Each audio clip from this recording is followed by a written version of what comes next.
கொல்கத்தா மாணவி பாலியல் வன்புணர்வு செய்யப்பட்டு கொல்லப்பட்டப்போ ஒரு பக்கம் மக்கள் தெருவில் இறங்கி போராட்டம் நடத்திட்டு இருந்த அதே நேரத்தில் மாணவி வன்புணர்வு செய்யப்பட்ட வீடியோவை இன்டர்நெட்ல ஒரு கூட்டம் தேடிட்டு இருந்ததுன்னு சொன்னா உங்களால நம்ப முடியுதா? இல்லாத அந்த வீடியோ இருக்குன்னு சொல்லி அதுக்கு காசு கொடுத்தா கிடைக்கும்னு சொல்லி ஒரு நபர் ஏமாற்றப்பட்ட சம்பவமும் அரங்கேறி இருக்குன்னு சொன்னா உங்களால நம்ப முடியுதா? சமீபத்தில் ஆந்திராவில் ஒரு கழிப்பறையில் பெண்கள் கழிப்பறையில் ஒரு கேமராவை கண்டுபிடிக்கப்பட்டு அதில் திருட்டுத்தனமாக அங்கே வீடியோ எடுக்கப்பட்டது தெரிய வந்தது. அந்த கழிவறையில் எடுக்கப்பட்ட வீடியோக்களும் காசு கொடுத்தா உங்களுக்கு கிடைக்கும் அப்படின்றது உங்களால் நம்ப முடியுதா? இது எல்லாத்தையும் சாத்தியப்படுத்தி இருக்கு ஒரு ஆப்.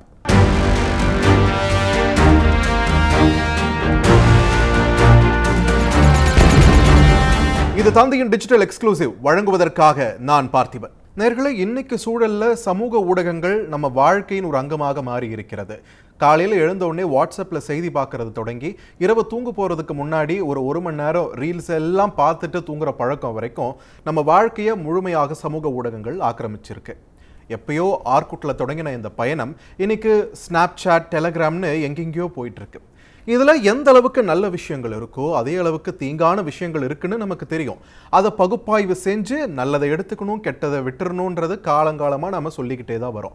ஆனால் அதையும் தாண்டி ஒவ்வொரு தலைமுறை புதிதாக வர, ஒவ்வொரு தொழில்நுட்பங்கள் புதிதாக வர, நல்லதை விட தீமையான விஷயங்கள் அதிகமாயிட்டு போறதோ என்ற ஒரு அச்சம் தற்பொழுது ஏற்பட்டிருக்கு. அதுக்கு காரணம் டெலகிராம் மாதிரியான செயலிகள் மூலமா அரங்கேறி கொண்டிருக்கக்கூடிய அவலச் செயல்கள்.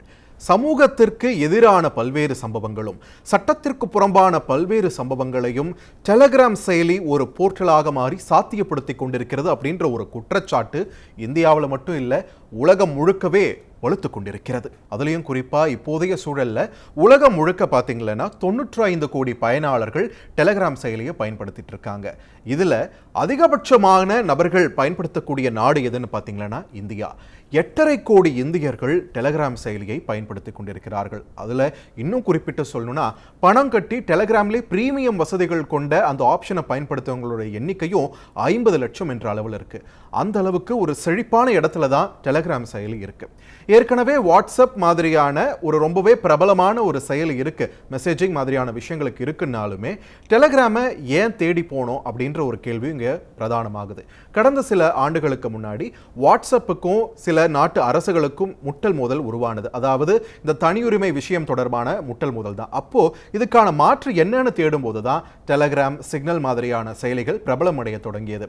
ஆனா இதுல ரொம்ப முக்கியமான விஷயம் என்னன்னா, வாட்ஸ்அப்பில் இருக்கக்கூடிய பாதுகாப்பு கூட டெலகிராமில் இல்லை அப்படின்றது தான். வாட்ஸ்அப்பை பொறுத்த வரைக்கும் நம்ம அனுப்பக்கூடிய செய்திகள் எண்ட் டு எண்ட் என்கிரிப்ஷன் செய்யப்பட்டது. அதாவது அனுப்பக்கூடிய நபரும் அதை பெறக்கூடிய நபரை தாண்டி நடுவில் இருக்கிறவங்க யாராலையுமே அந்த மெசேஜை ஆக்சஸ் பண்ண முடியாது. ஆனால் டெலகிராமில் அந்த வசதி கூட கிடையாது. இப்போதான் பிரைவசி உள்ளிட்ட விஷயங்கள் மேம்படுத்தப்பட்டு வருகின்றன டெலகிராம் செயலில். பாதுகாப்பு அதிகமாக இருப்பதாக சொல்லப்படக்கூடிய வாட்ஸ்அப்புக்கு டஃப் கொடுக்கும் விதமாக வளர்ந்திருக்கு அப்படின்னா அதுக்கு முக்கிய காரணம் வாட்ஸ்அப்லையும் சிக்னல்லையும் இல்லாத ஒரு ஃப்ளெக்சிபிலிட்டி டெலகிராமில் இருக்குன்றது தான்.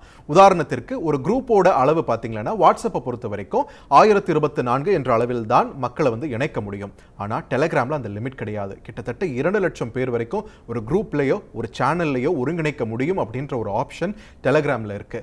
அதனாலவே ஜனநாயகம் பெரிய அளவில் இல்லாத நாடுகள், மக்களுக்கு எதிரான ஆட்சி இருக்கக்கூடிய நாடுகளில் பொதுமக்களை திரட்டுவதற்கான ஒரு ஆப்ஷனை ஒரு போர்ட்டலாக பயன்படுத்தப்பட்டது டெலகிராம். இது நிறைய நாடுகளில் அதனால மக்கள் மத்தியில் பிரபலமும் அடைய ஆரம்பிச்சது. ஆனால் விஷயம் படம், சீரீஸ் அப்படின்றது முடிஞ்சிருந்தா கூட இந்த அளவுக்கு விவகாரமாக இருக்காது. பாலியல் ரீதியிலான விவகாரங்கள், அது சம்பந்தமான குரூப்ஸ் எண்ணிக்கை அதிகரிக்க பிரச்சனைகளும் அதிகரிக்க தொடங்கின. அடல்ட்ஸ் அப்படின்ற ஒரு விஷயத்தை தாண்டி சிறார் அளவிலான பாலியல் வீடியோக்களும் டெலகிராம் மூலமாக அதிகம் பகிரப்பட்டு வரும் சம்பவங்கள் சமீப காலமாக அதிகரித்து வருவது மிகவும் வேதனை அளிக்கக்கூடிய விஷயம். விஷயம் எங்க சீரியஸ் ஆச்சுன்னு பார்த்தீங்கன்னா, தீவிரவாத அமைப்புகளும் டெலகிராம் போர்ட்டலை பயன்படுத்தி கொண்டிருக்கின்றன. ரொம்பவே ஆக்டிவா டெலகிராம்ல இருக்காங்க என்று சொல்லப்படுகிறது. அதே நேரத்தில் பாலியல் சம்பந்தமான வீடியோக்களும் குரூப்புகளும் டெலகிராமுக்கு மிகப்பெரிய தலைவலியாக மாறி இருக்கிறது. தீவிரவாதம் ஒரு பக்கம் எந்த அளவுக்கு கொடூரமோ அதே அளவுக்கு பாலியல் வக்கிரங்கள் தொடர்பான வீடியோக்களும் குரூப்புகளும் சேனல்களும் டெலகிராமை ஆக்கிரமித்துக் கொண்டிருக்கின்றன. இது சம்பந்தமா தொடர்ந்து புகார்கள் கொடுக்கப்பட்டாலுமே டெலிகிராம் தரப்புல இருந்து பெரிய அளவில் ஸ்டார்டிங்கில் ஒரு ரியாக்ஷன் இல்லை. ஆனால் சமீபத்தில் பிரான்ஸ் நாட்டில் என்ன பண்ணியிருக்காங்க, டெலிகிராமோட நிறுவனர் பாவலை கைது பண்ணியிருக்காங்க. உங்கள் செயலியில் இத்தனை அசம்பாவிதங்கள் நடந்து கொண்டிருக்கிறது, ஆனால் எந்த நடவடிக்கை எடுக்க மாட்டேங்கிறீங்களேன்ட்டு ஒரு அதிரடி காட்டினதுக்கு அப்புறம் தான் இப்போ டெலிகிராம் நிறுவனர் கொஞ்சம் இறங்கி வந்திருக்காரு. உண்மைதான், அதிக அளவில் பயனாளிகள் வந்துட்டாங்க, அதனால அசம்பாவிதங்களை தவிர்ப்பதற்கான முயற்சியில் தான் நாங்களும் ஈடுபட்டிருக்கோம், ஆனால் இது எங்களுக்கு தலைவலியாக மாறி இருக்குன்னு அவரும் ஒரு ஒப்புதலை கொடுத்துட்டாரு. அந்த அளவுக்கு நிலைமை தீவிரமாக என்ன காரணம்னு பார்த்தீங்கன்னா, பாலியல் ரீதியான படங்கள் இன்டர்நெட் ஃபுல்லாக இருக்கு, அதுல மறுப்பே கிடையாது. ஆனால் சிறாருக்கு எதிரான பாலியல் குற்றங்கள், அது தொடர்பான வீடியோ பதிவுகளும் டெலிகிராமில் அதிகம் பகிரப்பட்டு வருகின்றன, அதுவும் சந்தா வைக்கப்பட்டு. டெலிகிராம் செயலியில் ஆபாச குழுக்கள், சட்டத்திற்கு புறம்பான குழுக்கள் அதிகமாக இருக்கின்றன. இந்த செப்டம்பர்ல 10 நாள் ஆயிருக்குமா செப்டம்பர் தொடங்கி, இதுல மட்டுமே 17,000த்திற்கும் அதிகமான அந்த மாதிரியான குழுக்கள் அழிக்கப்பட்டிருக்கின்றன. ஆனாலும் தொடர்ந்து துளிர்விட்டு கொண்டேதான் இருக்கின்றன டெலிகிராம் செயலியில பொறுத்த வரைக்கும். அதை அழிப்பதற்கான, கட்டுப்படுத்துவதற்கான பணிகள் முன்னெடுக்கப்பட்டிருக்குன்னு அந்த நிறுவனம் தரப்புல இருந்து சொன்னாலுமே அது ஒரு ஹிமாலயன் டாஸ்க், ஒரு கடினமான பணி என்றுதான் சொல்கின்றனர் தொழில்நுட்ப வல்லுநர்கள். ஏன்னா டெலிகிராம் செயலி அந்த நிறுவனம் நடைபெறக்கூடிய இடம்னு பார்த்தீங்கன்னா ஒரு சின்ன அறையில தான் நடந்து கொண்டிருக்கிறது. ரொம்ப ரொம்ப கம்மியான எம்ப்ளாயிஸ் தான் அது இருக்காங்க. ஆனால் சர்வஸ்க்கு தான் அங்கே முக்கியத்துவம் தரப்படுகிறது. அதன் மூலமா அந்த சில நபர்கள் மட்டும்தான் அதை கட்டுப்படுத்திட்டு இருக்காங்க. ஸோ மேன் பவர் கம்மியாக இருக்கும்போது இவ்வளவு பெரிய விஷயத்தை அவங்களால எப்படி கட்டுப்படுத்த முடியும் என்று தொடர்ந்து கேள்வி எழுப்பி வருகின்றனர் சமூக ஆர்வலர்கள். ஆனாலும் டெலிகிராம் தரப்புல இருந்து இல்லைங்க, நாங்கள் பணிகளை முன்னெடுத்திருக்கோம் அப்படின்றதா திரும்ப திரும்ப சொல்றாங்க. அது எந்த அளவுக்கு பலனளிக்க போகுது அப்படின்னு நமக்கு தெரியல. இது எந்த அளவுக்கு பூதாகாரமா வளர்ந்திருக்குன்னு பார்த்தீங்கன்னா, குறிப்பா இந்தியாவை எடுத்துக்கோங்களேன். பாலியல் ரீதியான ஆபாச காட்சிகளும் புகைப்படங்களும் அதிகம் பகிரப்படக்கூடிய நாடுகளில் இந்தியாவும் ஒன்று, அதில் மாற்று கருத்தே கிடையாது. ஆனால் இங்கே சந்தா வச்சு அந்த விஷயங்கள் பரப்பப்பட்டு வருகின்றன. இது சாதாரணமான ஒரு வீடியோவாக இருந்தால் பரவாயில்ல. அதாவது ஒரு பாலியல் வீடியோ நீங்கள் பார்க்குறீங்கன்னா அதில் இருக்கக்கூடிய 2 அடல்ட்ஸ், 18 வயதிற்கு மேற்பட்டவர்கள், அவங்களுடைய சம்மதத்தோடு அதில் ஈடுபடக்கூடிய காட்சிகள், அந்த காட்சிகளை பார்க்கிறது அப்படின்றது வேற விஷயம். ஆனால் வன்புணர்வு செய்யப்படும் வீடியோக்களும் இந்த டெலிகிராம் செயலி மூலமாக அதிகமாக பரப்பப்பட்டு வருகிறது. அதுவும் குழந்தைகளும் வன்புணர்வு செய்யப்படக்கூடிய வீடியோக்கள் அதிகம் பகிரப்பட்டு வருவதுதான் இங்கு வேதனையின் உச்சம்.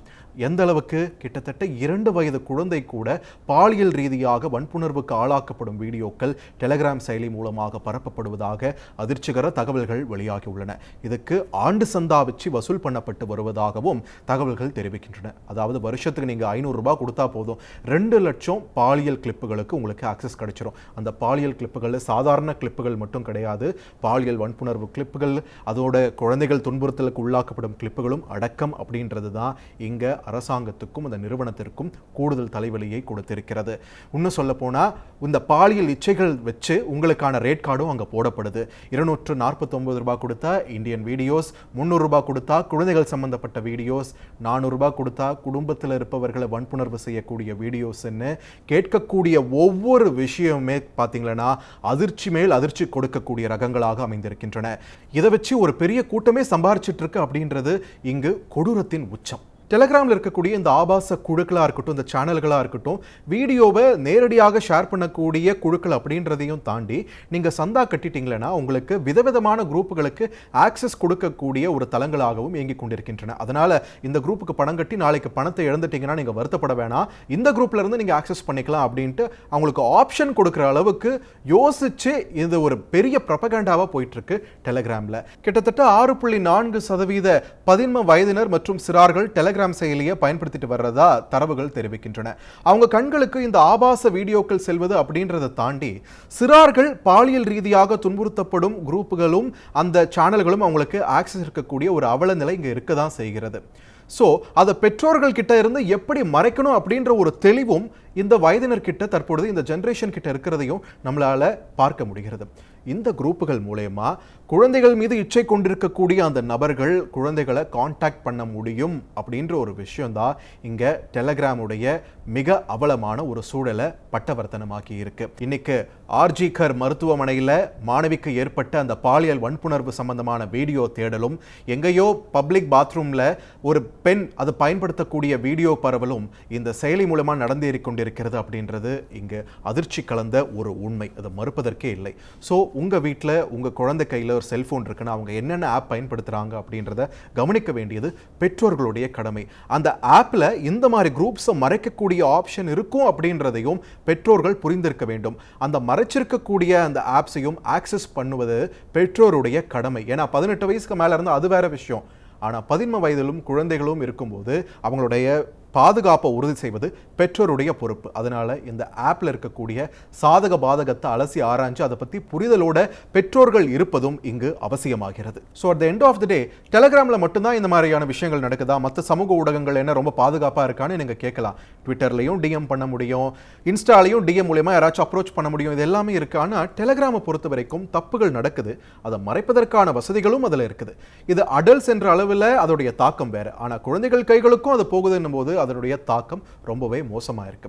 ஸோ நம்மளுடைய பிரைவசி நமக்கு முக்கியம் தான், அதே அளவுக்கு செக்யூரிட்டியா பிரைவசியா அப்படின்னு நீங்கள் தராசில் வச்சிங்களன்னா செக்யூரிட்டி பக்கம் தான் எடை அதிகமாக இருக்கிறது. ஸோ நம்முடைய பாதுகாப்பை உறுதி செய்கிறது எவ்வளோக்கு எவ்வளோ முக்கியமோ நம்ம வீட்டு குழந்தைகளுடைய பாதுகாப்பை உறுதி செய்வதும் அதே அளவுக்கு முக்கியம்.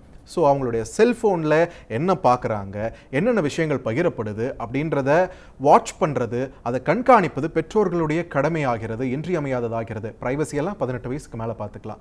ஸோ டெலிகிராம் மாதிரியான ஒரு செயலியை நீங்கள் பயன்படுத்துகிறீங்க அப்படின்னா இன்னும் சில நாட்களில் ஒருவேளை அரசுடைய கோரிக்கைகளுக்கு இணங்கவில்லை என்றால் இது தடை செய்யவும் வாய்ப்பு இருக்கிறது அப்படின்றதும் நாங்கள் கண்டிப்பாக சொல்லியே ஆகணும். ஆனால் அதிலிருந்து நம்ம மாட்டாமல் எப்படியாச்சும் செயலியை காப்பாற்றிடலாம் அப்படின்ற ஒரு முனைப்பில் தான் தற்பொழுது அந்த நிறுவனம் செயல்பட்டு கொண்டிருப்பதாக தகவல்கள் தெரிவிக்கின்றன. வரும் நாட்களில் என்ன நடக்க இருக்கிறது, உங்களுடைய செல்போன் பாதுகாப்பு இருக்கிறதா, உங்களுடைய செயலிகள் பாதுகாப்பு இருக்கிறதா என்பதெல்லாம் உங்கள் கையில்தான். மீண்டும் மற்றும் ஒரு டிஜிட்டல் எக்ஸ்க்ளூசிவ் தொகுப்பில் இணையலாம். அதுவரை தொடர்ந்து இணைந்திருங்கள் தந்தி தொலைக்காட்சியுடன். செய்திகளை உடனுக்குடன் தெரிந்து கொள்ள உடனே சப்ஸ்கிரைப் பண்ணுங்க.